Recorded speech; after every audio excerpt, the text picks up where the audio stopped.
we're here at the 577 compound in South LA, Hyde Park, which is a project that was designed by Shana Yates, Brunk, and Mike Nesbit, designed and built by that collaborative team. And it consists of this new ADU where we are here in the back, an accessory dwelling unit, in case you don't know what an ADU is, and a renovated 1915 bungalow in the front. Together they form a live-work compound with a courtyard in between, and we're here to pick the design build team's brains and figure out what this is all about. So will you tell us, how you work together and what is this project? Yeah, well, this is Shana, this is Mike, and we kind of... That's Jared. I'm Jared, and we all come from the same kind of cloth of, where we met.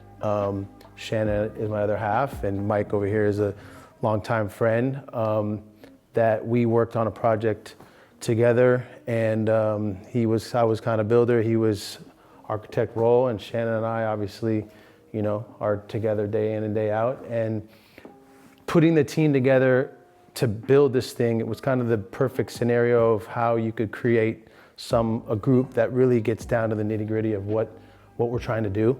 When it comes to details, building, concepts, softening, hardening, whatever you want to do, the three of us kind of weave it really well together.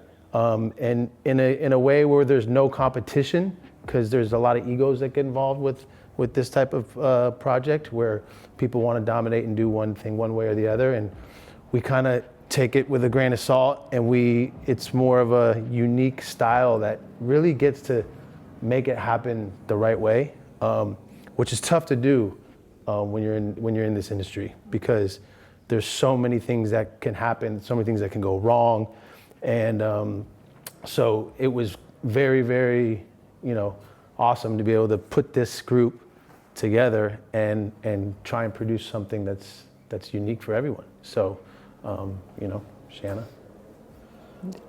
Yeah, it's hard to follow that. I mean, we just kind of fell into it. It wasn't even so much a like, let's do this, or it just kind of, we softly wove together this experience.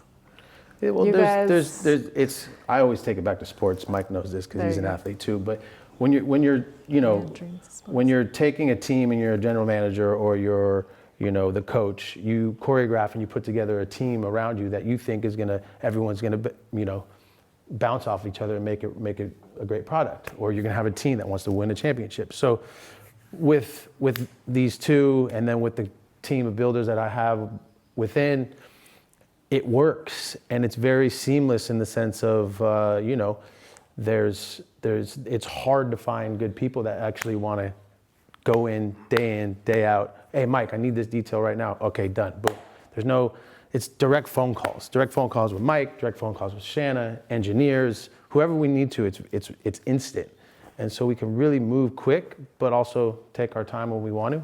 And I think that pace is really, really helpful when you're doing these types of things. Well, and I think to add to that, I think there's a lot of history here, and I think there's a history not only in terms of like our backgrounds, but just how we kind of grew up, where we grew up.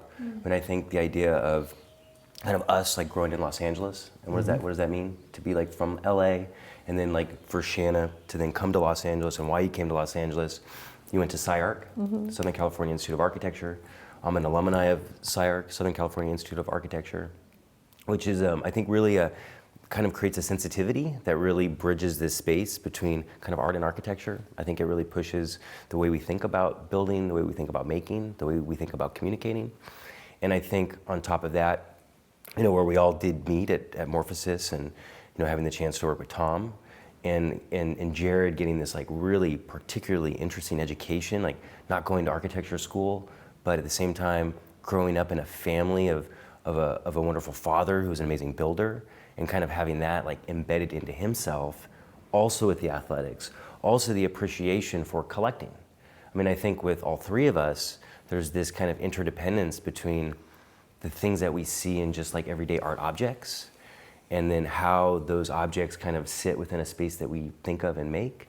And I think all three of us kind of share this really interesting relationship of understanding kind of art, making, and the conversations between that, which at the end of the day, like allows the sensitivity to kind of not only produce a project, make a project like this, but also to do it with like ease. I mean, all of us have been involved in many construction projects, and we see how difficult, how messy projects are, not only in the construction of something, but in the relationships. I mean, that's the first thing that goes. And it's like, for us to be sitting here right now, to have this conversation, and it's like we just really care about each other, I would say, more now. Right. And our relationships have only grown closer, which I think is a testament to the story and a testament to everyone that's involved. I think it's interesting, you know, what stuck, pardon me, with me, you said we're cut from the same cloth, and that there was not a lot of ego involved. And so I keep trying to pin down, like, who did the design, and who did the building, and who drew the drawings and the permit, and it's hard to pin that down because it was so collaborative. And like you're referencing many construction projects, it's like an adversarial relationship between the designer, architect, and the builder. And in this case, it's like this real integration of art, architecture, and construction. You know, the making aspect is really key that I think does come out of SciArc. But often those things have become so separate now that the tradespeople aren't considered artisans, and the builders just the general contractor, you know, contract pusher, and the designers in the lofty ivory tower doesn't know anything about building. And you guys have brought it all together. And it's a different kind of a vision. Like, you speak about it in a way that is something other than design and construction. And I'm trying to get my head around that. You know, you referenced Stu in England and some of that vision. Yeah, so the issue not the issue, but what happens is you get an architect, you get a contractor, you get an engineer. And sometimes those three people don't even know each other, okay? And that's the recipe for disaster. And I've seen it firsthand. I get drawings, and I've got to talk to this architect I don't know, or this engineer I don't know. But because the three of us are on the same page, and then you have Ross Klein, who's our engineer, and we were together from the beginning of the project. So when Shana and I sought out this property, we didn't even come inside the house when we bought it.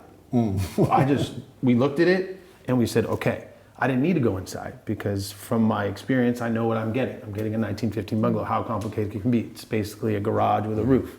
You know what I mean?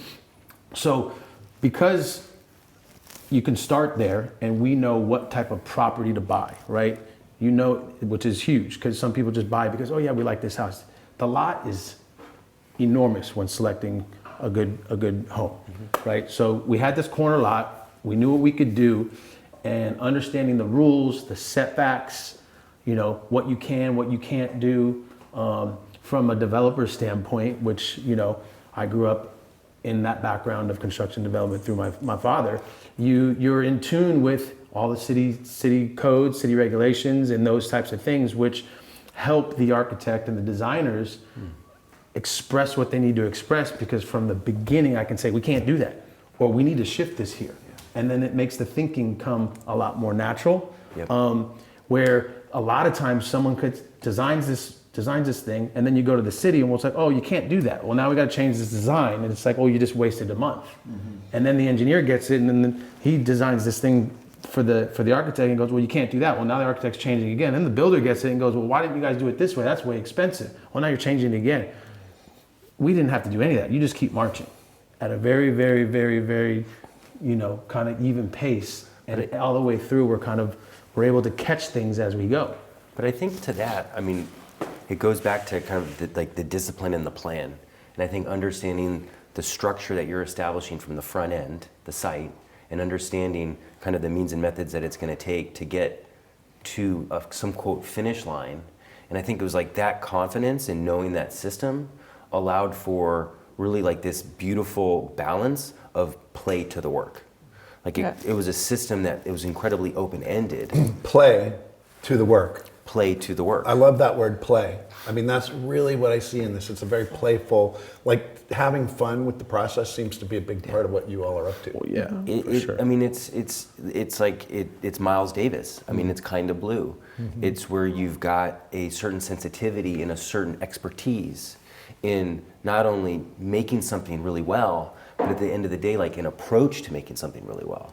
And I think that that's what's something that really worked incredibly well here is us understanding the process that allowed for this like nonchalant kind of like Los Angeles Angelino, like almost like we can like almost to make it look easy. And I think that goes back to kind of an athletic sensibility of like, you know, you put in the practice, you put in the work. Yeah, put the work in. But you do it in a way that maybe isn't necessarily seen. And so then when you go out and play, all of a sudden it looks easy. Yeah. And it's like anyone who knows, obviously, like you guys are in the industry and you're the kind of like quote unquote like, value of architecture, right? You have a sensitivity to understand what is good.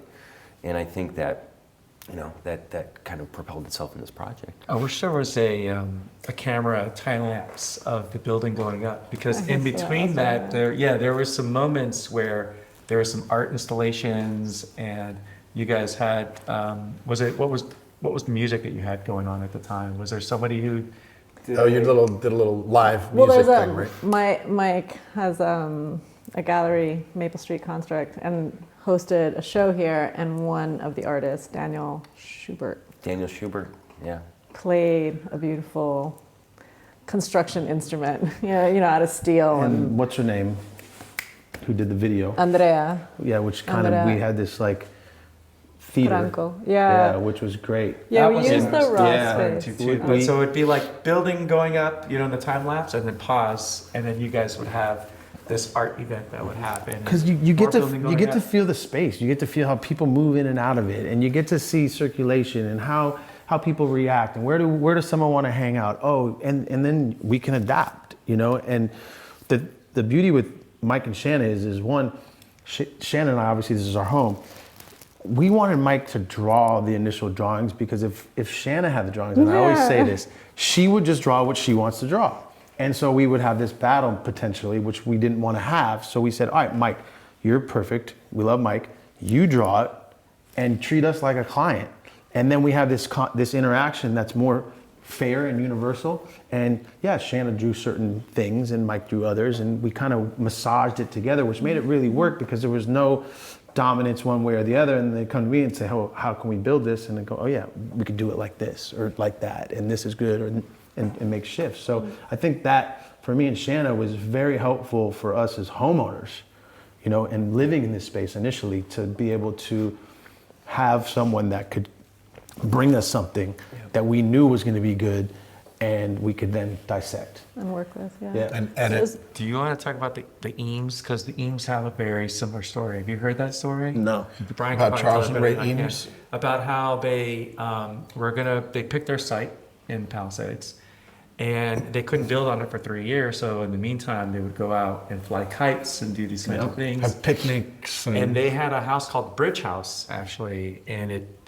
never happened. But they took the plans and the material from the Bridge House, and they actually made the Eames house. And so, but they were describing it the way that you are, is that they were on site and living, breathing there, and then they decided, okay, we don't want to do this anymore, we want to change this up a little. Yeah, we don't want to destroy the meadow with this perpendicular thing that kind of dominates the site, and then they just folded it back and made it parallel so they could really celebrate the meadow and the ocean view. And that's, again, really different from architects who design in a vacuum in an office and never visit the site. Well, and I think also part of this process is the design build, Right. which I imagine Eames also experienced. And I think that, where we could pause it, or where it did go through the construction process, allowed us to pause. And in those pauses, we experienced it. We changed things. We could adapt things. It was so fluid, and to experience not only building but then architecture and what you're going to live in that way, and to be able to shift it outside of the plans was actually we really came up liberating and very with a playful. very simple, you can call it simple, but just an idea that went to the city of, okay, this is the outline, this is the box, these are the parameters, here's your bathroom, here's your setbacks, here's what you need for your Title 24. And then everything else, we kind of just went in and said, all right, we'll figure that out as we go, right? So this is like a very conceptual, like 3 or 4 page set of drawings that goes to the city. It's to more kinda than that. enough I mean, to the get a engineered permit. set is Oh, you have structural with is that. very complicated. I mean, there's cantilevers and full pin welds, and it gets pretty rigorous in the terms of all the rebar that's in this block to make it happen, which for me is what I love. And when you lay every single block in a house, everyone looks at all the other stuff and I'm going, man, one of my favorite moments in this was actually lifting the block from the first floor to four stories up, and how much effort that takes physically And not to having get that not block having up a there. cut block. And not Yeah, having to I cut love it. that. None of these blocks have been cut. And the steel beam, I mean, we learned from the past of dealing with projects that had a collage of construction techniques, whether it's block, shotcrete, drywall, framing. Or PSL to glue lamp to bucket with steel. It's just a mess. It gets real busy. Yeah, but that's because the engineer and the architect aren't sitting right here day one.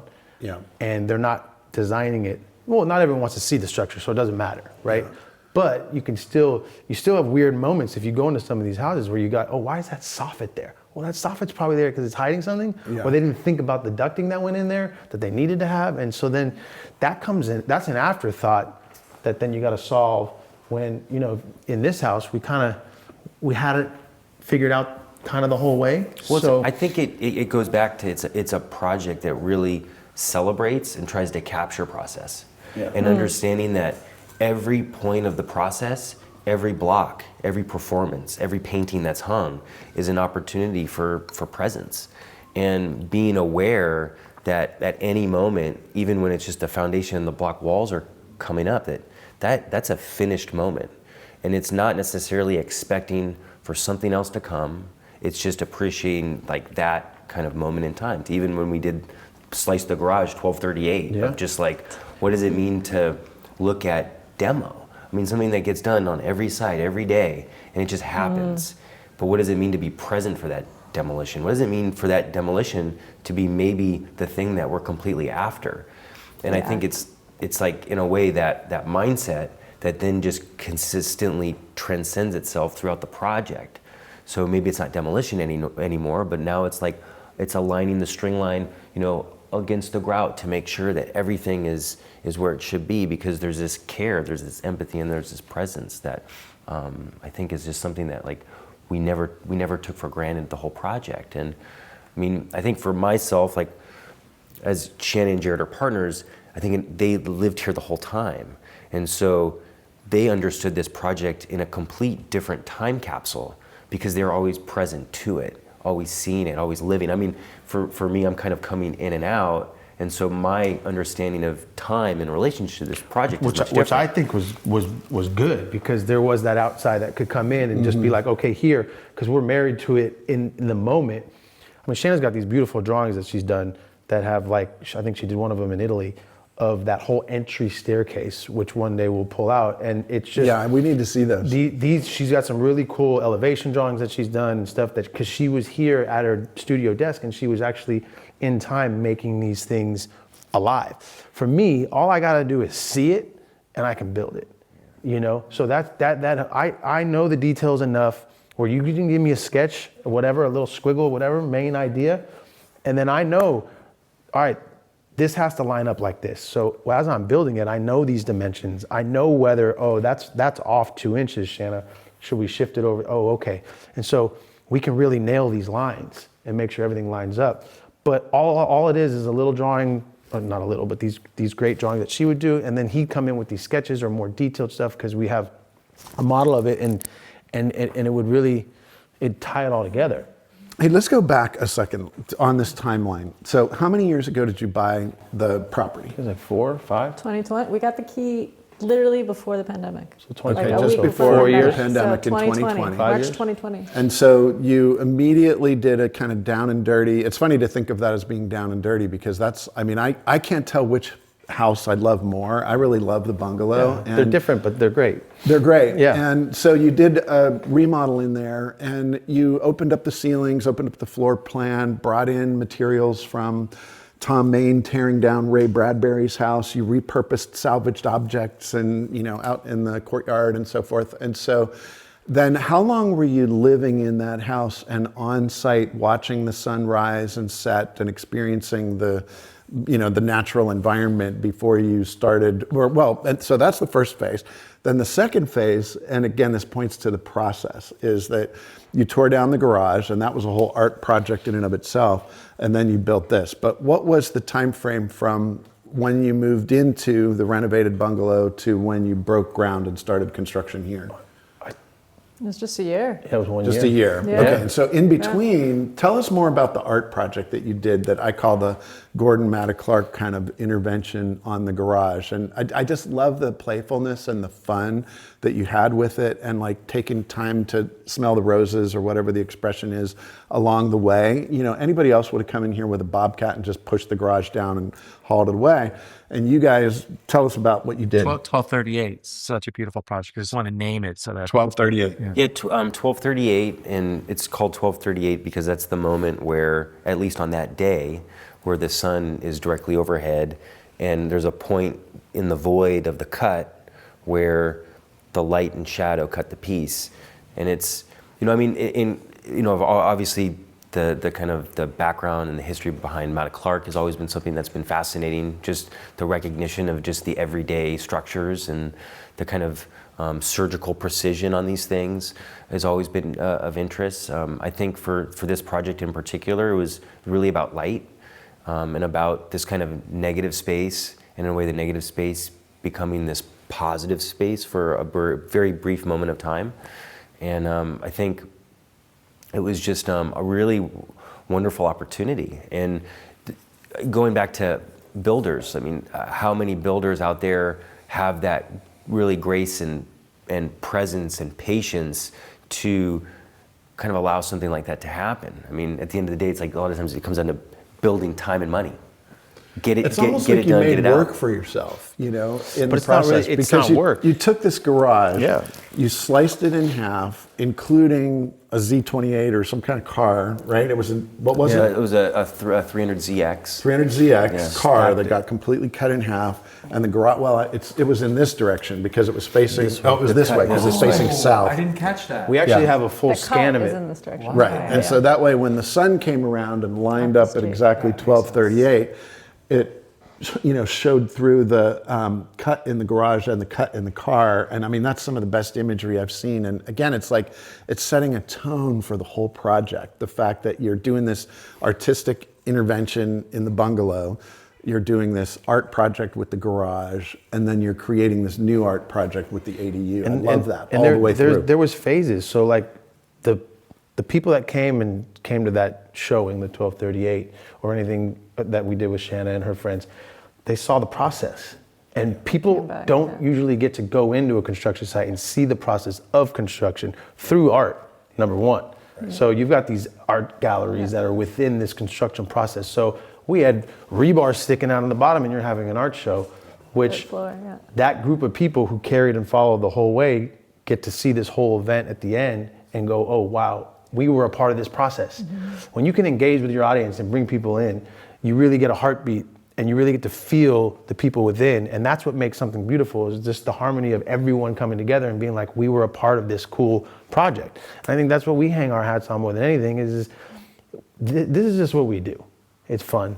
And no matter what the case may be, we're gonna make something great out of it, whatever it is. And that's why you get this kind of like nonchalant kind of effect that we all have. Who did what, who did what? It doesn't even matter who did what, you know? It's just, you know, we kind of orchestrated it all together and wove it the way we wanted to, and no one could tell us one way or the other. It's just happening. But that I think goes back to that comes with confidence. Yeah. In terms of like, when you have a certain like comfort in yourself and your own practice, and you understand that you put in the effort, you put in the discipline, then it's like you don't really question, like you don't question the ego, you don't question those things that might get in the way of, at the end of the day, you know, a beautiful art piece, whether it's a sketch on a napkin or a plaster sculpture or a project like this, that process, those conversations is all represented into this thing.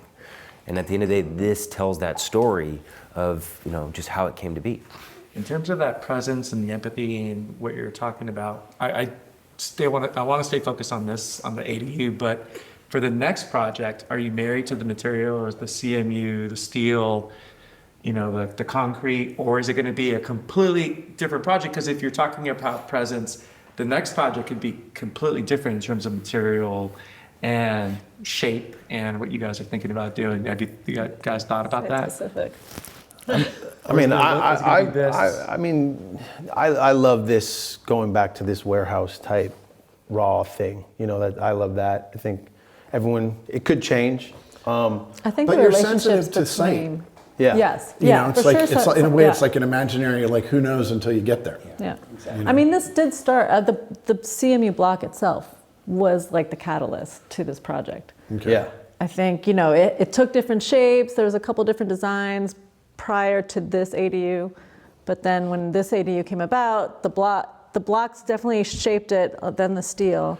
And then things started falling into place. to figure out how, because this is a weird size. It's like 17'4" versus in like 36 something. So to get the geometry to work with the bedrooms and the doors and the openings and how the bridge laid out with the staircase, very hard, because the first thing that set the whole house was the block layout. Right. And so we were stuck to these numbers, and you know, that structure kind of initiated what the design became.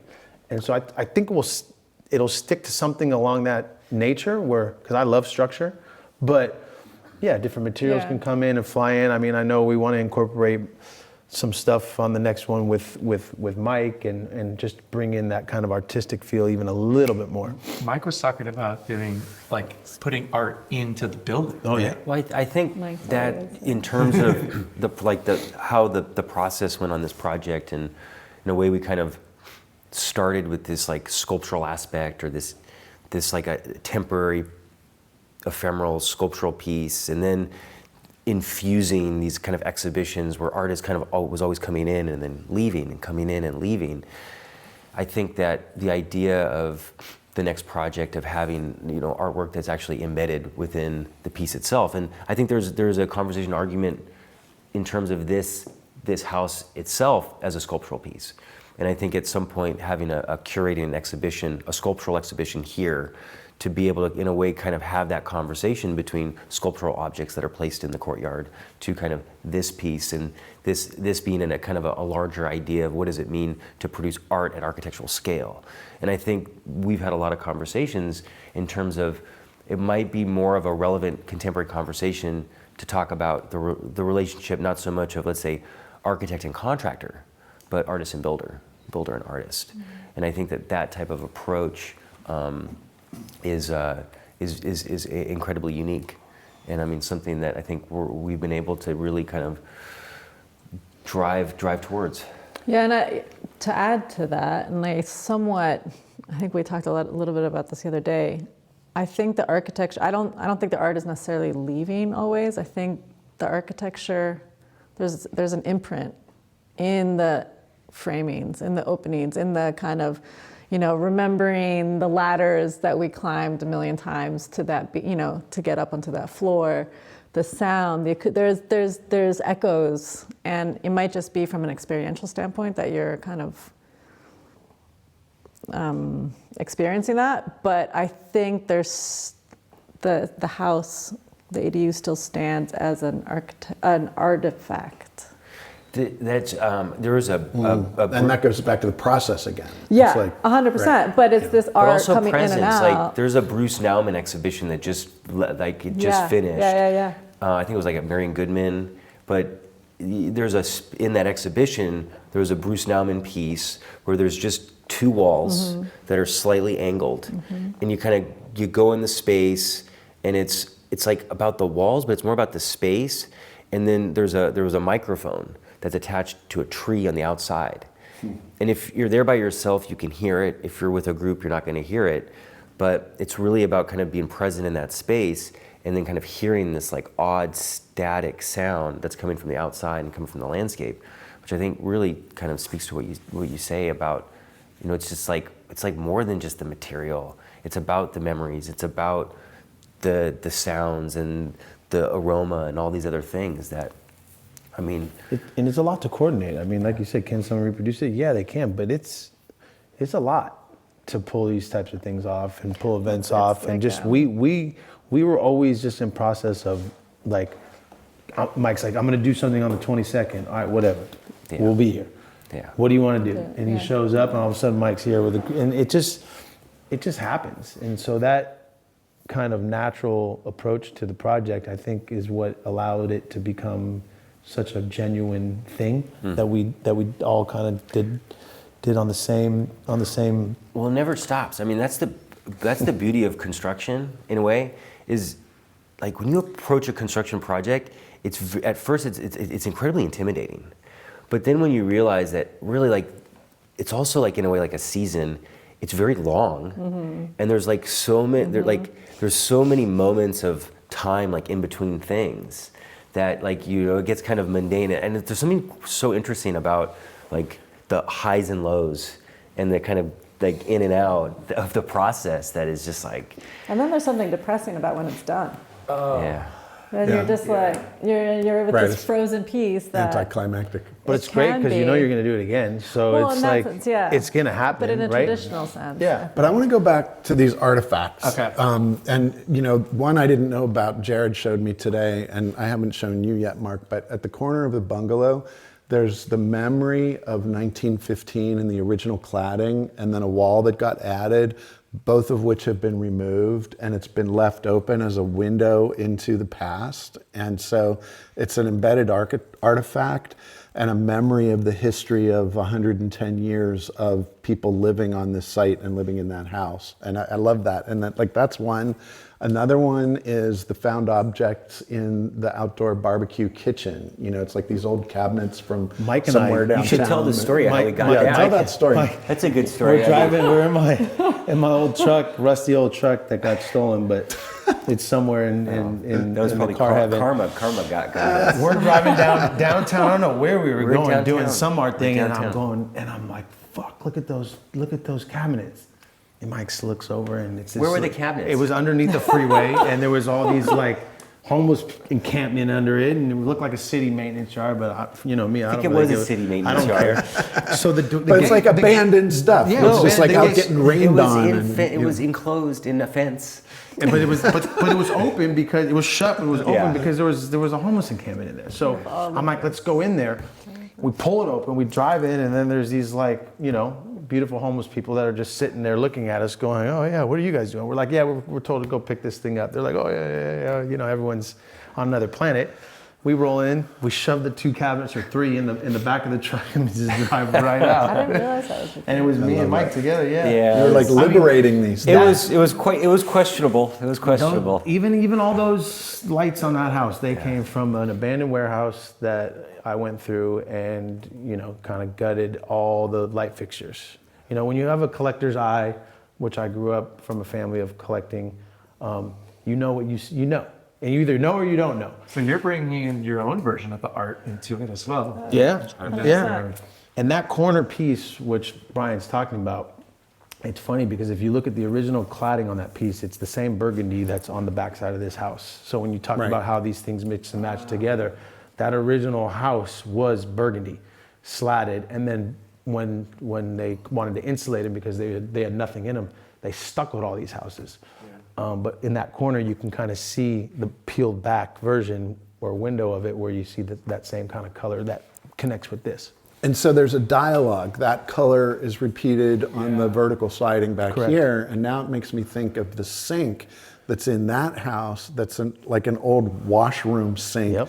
that you then cast and recreated in the bedroom Yeah. here. And so there's this interactivity and dialogue between the old and the new, which I find to be really exciting. Yes. Yeah, and a gentleman named Juan did those, and he did a great job. And there was always Shannon and I, and even Mike, we like to pick little fragments of where we can get unique things from other people and incorporate them in, whether it's even an old light or whatever it is. But it's fun. Hey, do you guys know Survival Research Labs? Did you ever hit your radar? They're a group in San Francisco. I mean, I don't know what they're doing now, but like 30 years ago, they're artists, machinists, welders, makers, and they were doing these performance art pieces where they would gather and they would go down to the environment and salvage these things and reclaim them and incorporate them into machines that would fight each other, kind of robotic machines blowing flames and explosions and And so it was like the integration of art and architecture and machines and found objects. And so that, you made me think of that when you were talking about some of that. I want to ask about the ups and downs, because Brian and I, we call it the real estate roller coaster on our end, where it's like, today it's like, this is amazing, and then tomorrow, I'm like, oh, fuck. I mean, life. did anyone, on site, was there ever a moment where you guys were just like, you know, F you, and then was there somebody who like got fired, or was it all like, what was it? Was a lot of it like just steady, or were there these ups and downs as well? I can't remember. Not from my end. That's a good sign. No. Wow. I mean, look, I get intense in the construction process with the guys and stuff. I can go because I like things, you know, when they need to be done, they need to be done. If materials aren't here, but through us, I think it was. Yeah, I don't think we had Between any. us or even on site. Like Yeah. even you as a, you know, you're kind of you're very stable, you're a grounding kind of energy that like you just keep going and it's just like this. You gotta push. Yeah. And sometimes I come but- across a little bit harder because I'm pushing because I have to. Otherwise, you just don't get the same type of production. But everybody needs a pusher, right? But there's like this level of respect that I see and hear and observe in what you do, that it's that non-hierarchical thing of the artist isn't any better than the architect, who isn't any better than the master builder, who isn't any better than the person troweling the concrete or tying the rebar. It's like you just kind of, everybody rotates around in the process. And I love that because it's that collaboration based on mutual respect. Everybody's bringing their craft and trade to the process, and you know, I don't know, everybody has an equal voice and can contribute something. Well, everybody, I guarantee you, at one point during this construction was on a ladder doing something creative themselves. Yeah. Whether it was Mike, you, or me. Oh, wow. So nobody, it didn't matter, right? Shana wanted to, I don't know what you were doing, but you're doing something up there, and obviously Mike had shows, and I'm obviously continuously on the ladder. But so we all got to play in the same field, where sometimes you get contractors or other. There's so many rules and regulations, you can't do that. And everything's all segmented, where there are all these different subcontractors focusing on one trade, and so there's sort of a loss of the celebration of the process, where I feel like that's what you guys and girls are all about. I think going back to just like, the way that everyone just described this happening, it's like, it's very intimate. Yeah. There's an intimacy here, and there's an intimacy that's required to not only produce a piece of architecture like this, but then to embed all the other stuff along the way. That, going back to, can this get repeated?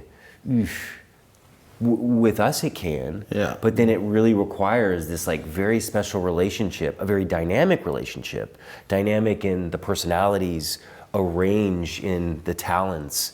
I mean, it's like you're going back to sports, you know, it's like how many Bulls teams were there, you know, in terms, you know, I mean, we need Kerr, Pippen, Rodman, Jordan. I mean, it's just like even the general manager. I mean, it's just. But that's why we all have our own value, and Mike was such a huge part for us as a team because we needed that, right? And then he's extracting things from us, and we're extracting this way, and you know, that harmony, it plays the right tones when you need him to, because if it's not Mike, right? Because Mike and I had our own experience on other jobs, and if Mike and I weren't similar in who we are, as just like we're there at 6 and we're on it, and there's no bullshit. I'm calling him, we gotta figure this out. I'm getting this done because of, for whatever reason. If I've got someone else by my side, my wingman, and it's not that type of person, it doesn't work. I'm not even dealing with you. You're already in the dust. You know, so there's an expectation that we all hold to on design, Shana, drawings, everything we need. Okay, come on, I need this tomorrow because we gotta figure this out. And she's like, well, you know, it's 10 o'clock at night. I'm like, yeah, but we need it tomorrow. I'm building it tomorrow. If you don't figure it out, it's going up, right? But it works, you know? And so, after putting your daughter to bed, you know, like after being full-time parents. Well, she knows. Well, she started sketching. It's funny with her. We go, can you draw the house? And they catch on pretty quick. I mean, she lived this house, which is pretty unique. for her at a young age to experience something like that. She's been on the ladder. Shana was pregnant. And so she's been here for the entire time, and the drawings were being done. You were doing the drawings at the time, right? When Shana was pregnant? Well, we did, because the drawings probably started as soon as you guys bought the house. Yeah.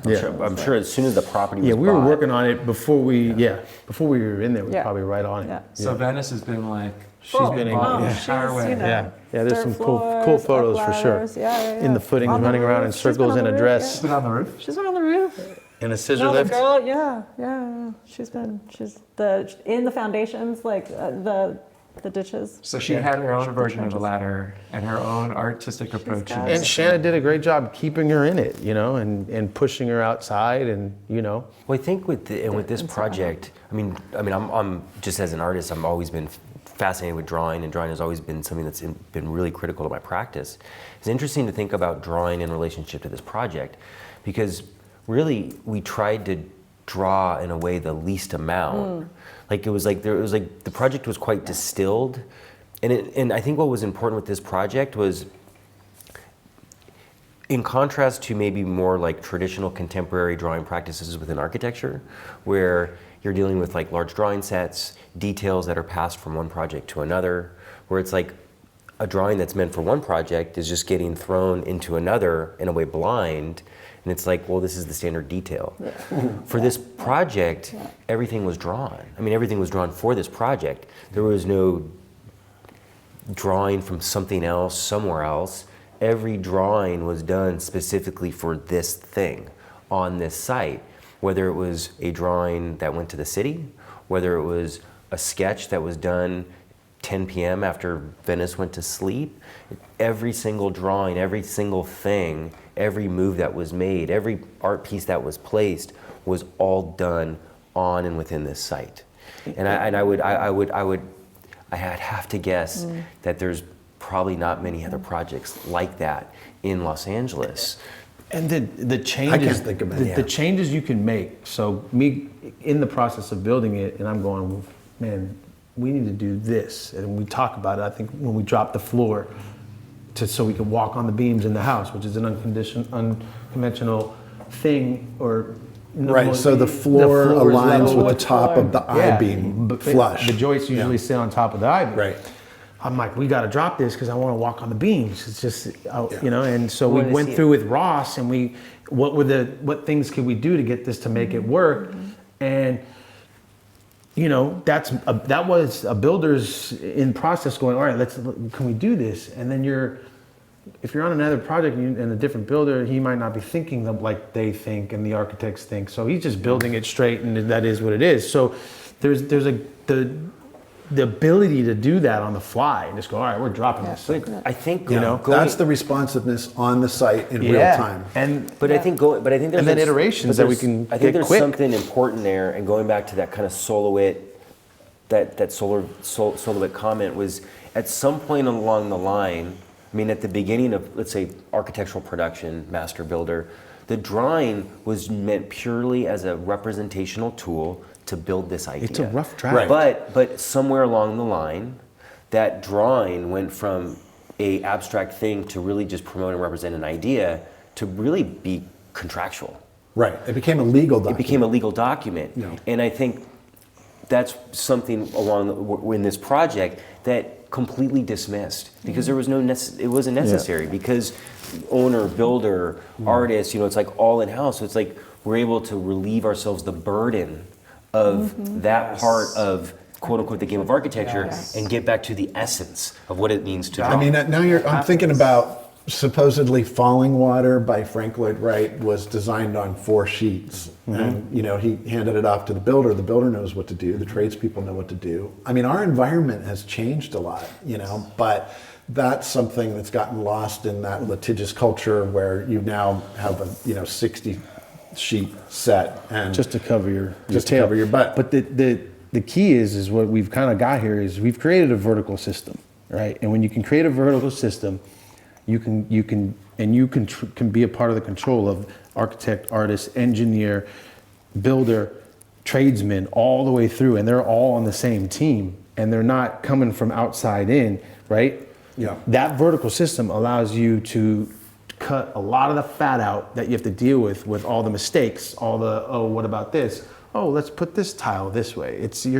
You're going straight. And I think that's very hard to do, even from a builder standpoint, to have in-house workers and guys on your site, that electricians, plumbers, framers, concrete guys, all on the same team with these guys. Because Mike does stuff with one of our guys, Ernesto, who's a great concrete guy.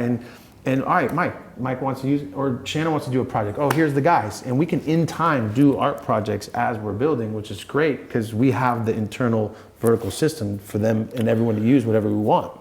But I guess a question that comes up in my mind is like, I guess, is scalability.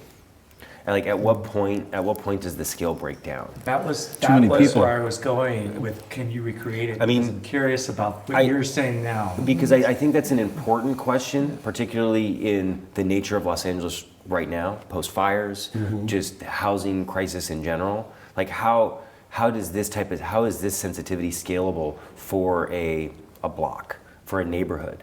And I think that brings in other issues in terms of like, because I mean, and it also comes down to finances and money, and then where those finances are coming from, because those finances have certain expectations. How many more wood houses are we going to build, right? Something's shifting, right? You gotta have more sustainable products if you're going to put money into these things, and they need to be able to withstand certain things too, as well. But I mean, it's a big picture problem. I mean, I think the whole culture has to change. And I don't know if you saw the New York Times Magazine 2 Sundays ago.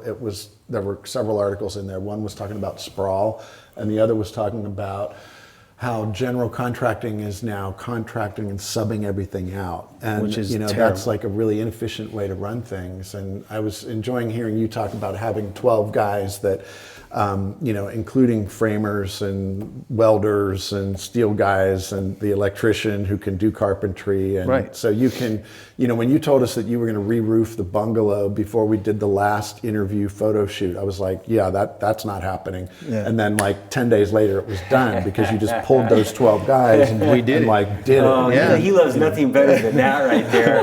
I mean, that's the chip on the shoulder. Your name just went in like the kind of put on the whiteboard.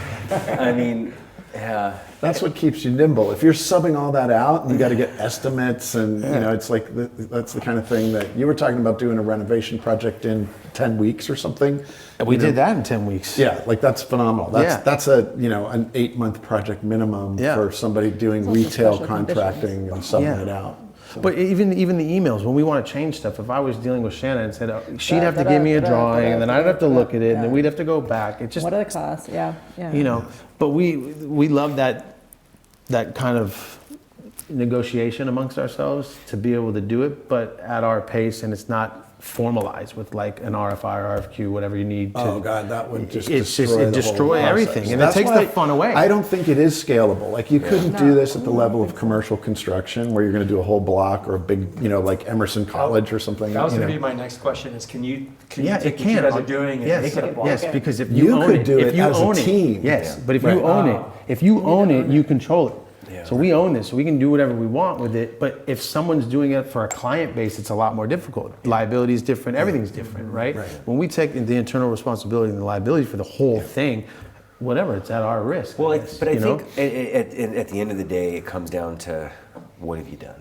And I think like this as a statement or as a representational description of a process, that's all we can do.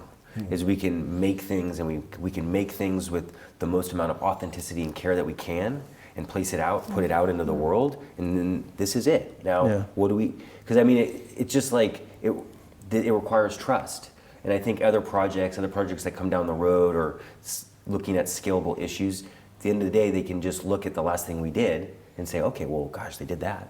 That's why it was so important through this whole process. We needed something that you could physically walk through and touch and see. It's very easy to put something on paper and go present and say, I can do this. And it's a lot different when you can say, here, come over here and look at this. And I experienced that firsthand when I was traveling to Europe and going to Stu's house, or Stu's compound, which was this big warehouse that he turned into a house. And that was almost 14 years ago, and it stuck with me because it was just, you were inside this this space that he transformed, which is an amazing space, but Also as an art gallery itself. and it was an art gallery, and you know he sings some of the same tunes we sing, and you know that whole vibe, which has been super inspiring for me as an individual, right, along with other people like my father and Tom and these types of guys, help generate this thing that I go, we need something that everyone can walk through. Yeah. And then that takes the next step. And then, you know, I'll ask you guys, I mean, you guys are from the outside coming in, you know, what was your first approach to walking in here and understanding and figuring out us as three? Kind of what was your original narrative on what you saw? Because I'd like to hear you guys and your explanations. I mean, this place is so much better in person. Like when I saw the initial images of it on your Instagram page, I was like, wow, that place is amazing. And then, but being here in person and experiencing the three-dimensionality of it, it's even that much better. What were you gonna say? I was going to say that for me personally, I'm shocked, and I keep telling Shana this, we keep having conversations about this. I'm shocked that there's these industrial materials that have made a home feel so livable. Like, it's interesting to me, and I still haven't really been able to define why it's so comfortable in here.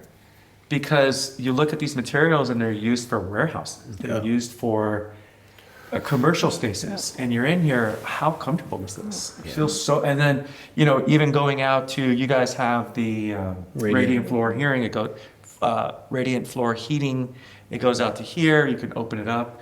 When this is open, it feels comfortable. There's so many aspects about this, and that's why I'm excited about Sunday's gathering, because I want people to Experience it. the video and the photos aren't going to capture being in the space. yeah, especially the You know, volume. let me tell you, sorry, one thing that really just came to me is the idea of architecture as a linear algebra equation. It's a bunch of different variables, each of which are weighted, you know, it's the site, it's the materials, it's the texture, it's the scale, it's the proportions, it's all of these different things. And so when I first walked through the gate and into this space, it was like I got goosebumps, and you know, I don't necessarily know what it is, and then my eye goes to the structural steel and the polished concrete slab and the spiral stair and the wood trusses and all of these elements, that flush condition that you described with the steel beam and the floor adjacent, you know, all of those things sum up to this kind of magical experience that I can articulate now as I've experienced it more. But it's like a this sensation. linear algebra equation doesn't always sum Yeah. up to success. Yeah. Like sometimes, you know, we see failure projects where it doesn't all work. Drywall, like I want no drywall. Yeah. No drywall. And no caulk, No right? I caulking. don't see No any caulking no here. touch up, little trim moldings at all. And drywall for me was one of the main things, because the amount of to put drywall, yeah, it's cheap, but you have to hang it, then you gotta tape it, then you gotta sand it, then you gotta paint it, then you gotta trim it. That's a lot of time. You don't It's a think mess. about it. It's the same amount of time you take that dollar amount and add it to the structural block maybe is a little bit more. And what's the delta, right? Where are we at? All right, to build this house with all this trim versus an actual. And the upkeep, yeah. It's close. Now, it's not for everybody, but you know, it's. But I think going back to that, your initial comment of what you saw from a distance, or what you saw from like an interface of a screen, to then how you kind of felt in the moment that you kind of came to the space. I mean, it's just like exactly how you would talk about a painting, or like seeing like an Agnes Martin on a screen versus actually like seeing it in person and getting the subtleties or the nuance of the monochromatic colors and like a pencil line. And I think that going back to this conversation of builder and artist and builder, I think what I also have to hand it to Shana and Jared for making and building this thing, and then putting it in the position to move, quote unquote, get the painting out of the studio.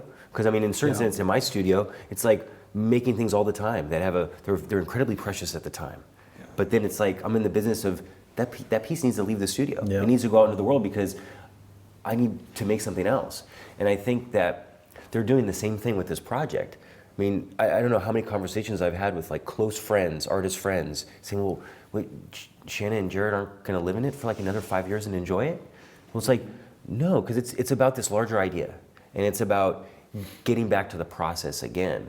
And I think that like that level of intense commitment to then immediately disassociate yourself from it and the quote unquote like ownership or ego to kind of dismiss it is like, that's an incredible trait. Yeah, it's huge. I mean, there's a vulnerability to it because you're going to now, leave your comfort zone, something that you've masterfully created and is a nice little nest here that's safe. And, I mean, this is incredible. I want to live here. I love hanging out in here. Yeah. But you're getting ready to give that up for the risk of the next thing, and that takes a really bold perspective it's taking of one how for you the live team. your life. It's let's keep it rolling, What is a phrase in a nutshell that describes this celebration of process? Oh man. What does Stu call it? He has isn't there some name that he, I don't know, there's some essence. Yeah, but it's like design, build, adventure, is this other guy's name for it. I don't know. There's something about what you're doing that's unique that I want to put a name on and I can't really. Maybe it can't be named. The thing that can't be named, it's very down. I don't like that. I just don't. I mean, I don't know. I don't know if that's for us to say. Yeah. I mean, I think we really enjoy making things, and we really enjoy building at all scales. And I think, I don't know, trying to objectify it. Yeah. But then again, it's like I understand. Like this is in a position now where this is a commodity.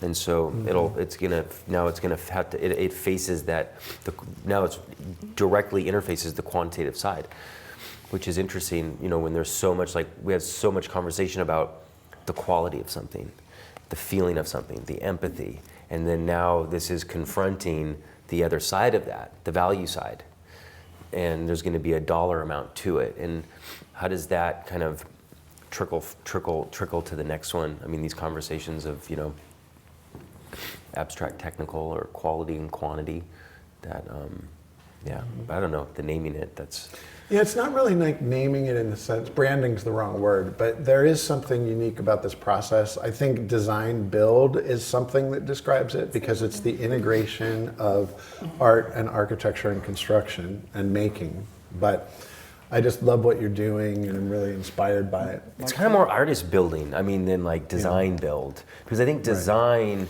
I think there's a coldness to it. Mm-hmm. Just in design is just so like kind of flat, like everything's design. Mm-hmm. Everything is, especially nowadays, everything is design. I mean, here there's something that's incredibly authentic. Yeah. And, it's like, I mean, Jared will say, one of one all the time. Like this is one of one. And I think that kind of sensitivity. That's the phrase, that one of one idea. Yeah. Yeah. But these aren't widgets. You're not going to try to mass produce this. You're not going to let's go buy the corner lot over there and redo this thing completely because every one of these is unique. Yeah. I mean, you've been to the studio. I mean, how many things, when you go to the studio, I mean, you get dropped into a range of work that is in conversation with each other. And if you were to look at one thing next to another, out of context, you might think, well, God, is this the same person? But when you get brought along the whole story, then you start to realize that these things connect, and I think that there's something really, even in terms of thinking of the next project or a lineage of projects, 5, 10, and you look at these projects and maybe from the first to the 10th, you actually see a drastic difference. Yeah. That'd be incredible. That would be amazing, because there's this because we grow. The conversations grow, the culture grows, the community grows. The builders, imagine the team along the way, they develop new skill sets, a new technique. Like, hey, Jared, look at this, look at this move here, and all of a sudden that gets brought into a larger discussion. Yeah. And that's what kind of gets me excited about the next project is to do that concrete, colored painting wall that is can be seen. At an architectural scale, that's really exciting. Yeah, I want to sink it in the ground, and there's just so many other ideas that you can come up with that just go on and on and on.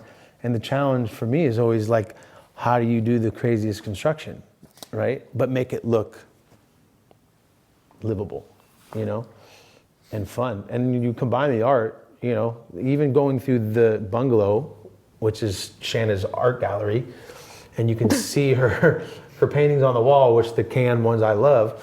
I know, I love those too. It's just, you get, someone explained it.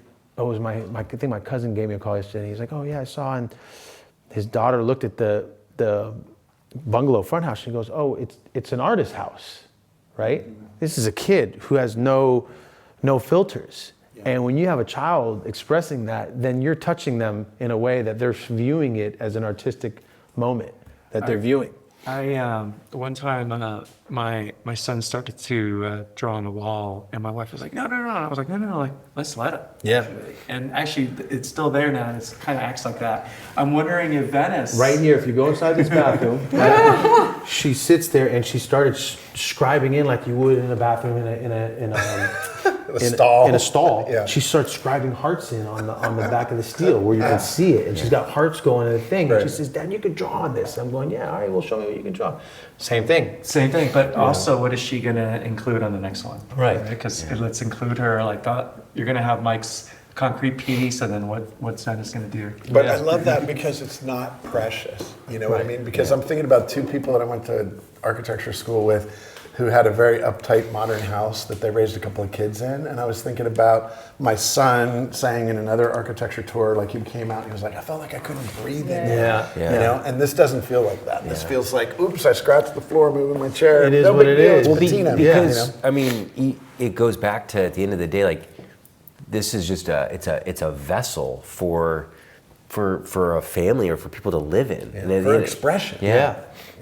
Which I think, I mean, not to get too sidetracked, but I mean, that's one thing that I really enjoy about what Gerald is doing with Hood Century Modern in terms of like, it's like the focus on the people. Mm-hmm. At the end of the day, it's like, and how people grow and how Venice is going to grow being in an environment. Because at the end of the day, it's like, it inevitably affects the kind of the character.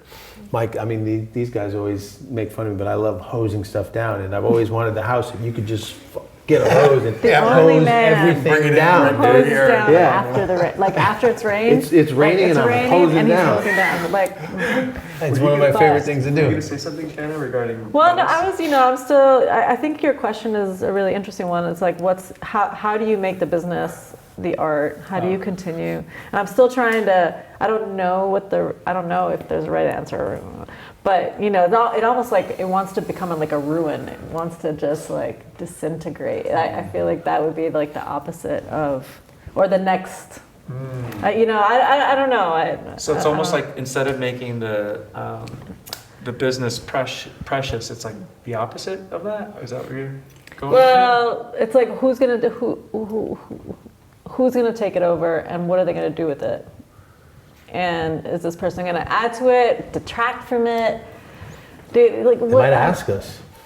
What's that? And you know what's They might interesting? ask us. Yeah, If they're smart. You know? It's You know what's always interesting? best to go back to the living artist. Yeah.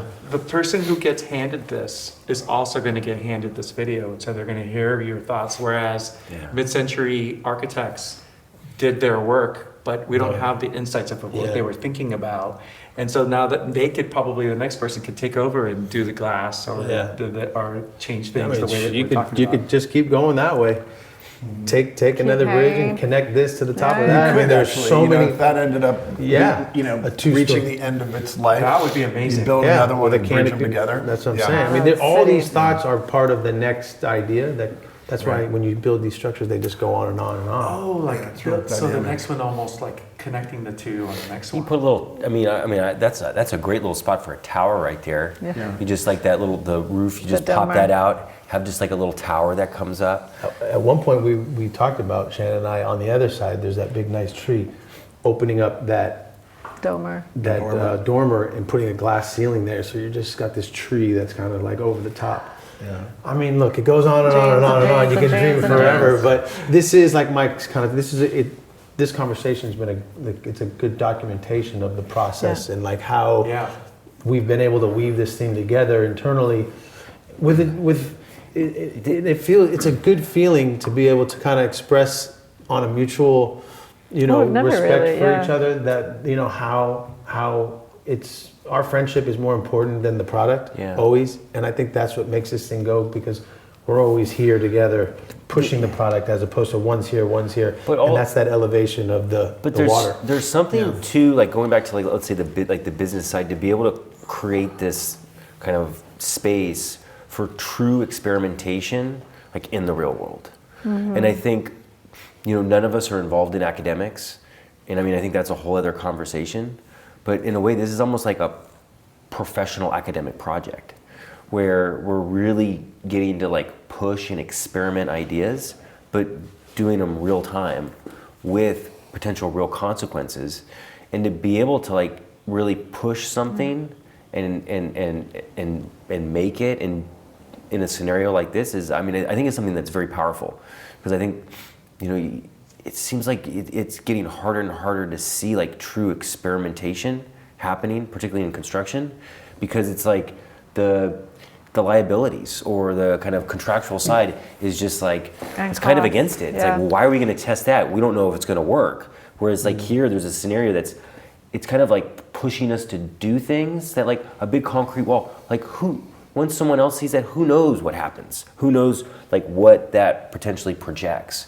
And I think that there's this like open system that's really kind of created this play field.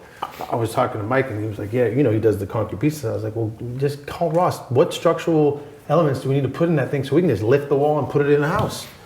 And because if rebar's sticking out, that's all we need. We tie it back in with everything else and pour right into it.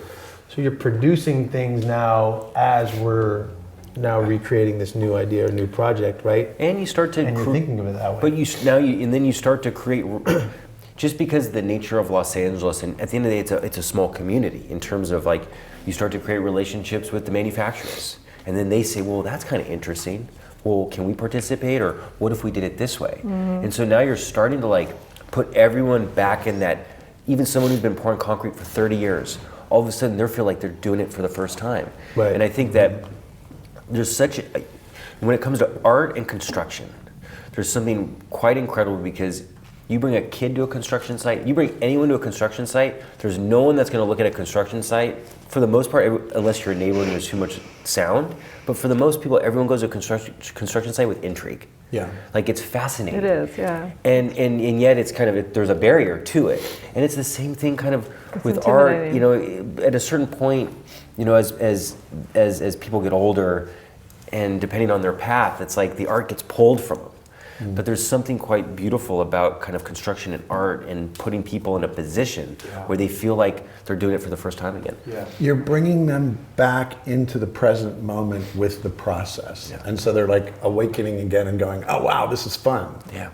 And I think getting into the process, architects going on site, a lot of them hide in the computer nowadays, right? And you can just send an email with a drawing and a sketch, and I get it on a piece of paper, on my phone, and I look at it, as opposed to back in the day, which I think we have an old school approach of more Slightly, hands-on. yeah. We're like more of an Yeah. older approach to this modern thing. We want to be on the site, and we want to be there, and we want to draw on the piece of wood. That's good to know. Yeah. That's really important. Because the computer kind of allowed people to distance themselves and not be as interactive, and then it also just allowed the computer, which I think To take over. it just took over a little. Yeah. Yeah. And so the hands-on approach isn't there as much, which I don't think we had too many computer-generated things. We use the computer. I mean, we all have an expertise at it, but we use it for the bare minimum. But we use it. we just like use it for the bare minimum. Yeah. And it's a tool. It's a tool, just like the trowel's a tool, just like the ladder's a tool. I mean, in a way, it's like it plays no higher value, because they're all participating in this kind of broader, larger discussion. I used to draw details back in my days, and you would draw it, and you'd send it out, you'd email it, and then I had a contractor once. He was like, "Come to the site." Yeah. He was like, "This is what you're drawing here," and I'm like, "Oh!" And so being in person, Yeah. you see it. Yeah. I mean, I think you end up with things like this window, you know, and how high is the window? Had you been sitting in a vacuum in an office somewhere and not really knowing what's next door and where's the sky, and you know, those are things that evolve by being on site. Yeah, I mean, people would have said, "Oh, it could have been lower, or it could have been here," but that's where it went, because it needed to have that view. So that was Shanna had a good placement on that, I think, you know, because Absolutely. you got that clean backsplash of It's just like a constantly evolving painting. I love it. So we really appreciate what you're doing and are inspired by it. And I think everybody who experiences this environment feels the same way. I love the collaborative teamwork and the excitement and the process and everything that you're describing. And really appreciate the three of you taking the time to sit here with us and have this conversation, and just want you to keep up the good work and look forward to the next thing you do together. Yeah, and I mean, both ways. I think, thank you for, doing what you guys do.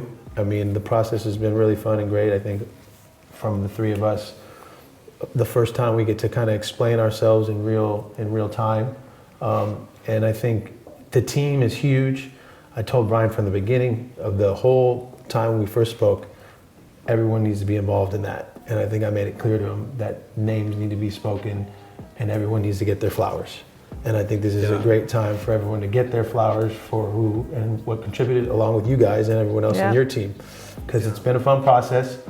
It is the first one, and we enjoy the documentation of, our kind of approach and vision to creating, what I like to say, just cool stuff with cool people. Yeah. Because that's what it is. When you get that vibe, the sky's the limit. And I think to add to that, I mean, it's in a way we're kind of all in this together, because as important as it is to make something, it's just as important as how does it go out there for other people to see. And I think you guys become a really wonderful counterpoint and balance to this, because if we're just doing the work that we do that doesn't really have an opportunity to be seen by anyone else, then we're kind of completely disregarding the community as a whole. Mm-hmm. And I think kind of back to the conversation of, bringing the tide up for everybody. You guys are critical to that. Well, we're excited to be part of it and really grateful. This has been so fun. Thanks for seeing it. No, I've seen it in the true sense of seeing it, and then sharing what it is how you see it. I feel like nice you guys to- have said it. Yeah. Thanks. Okay, it's a wrap. That's a wrap. Thank you. Solid. Hey, I was thinking about you guys last night because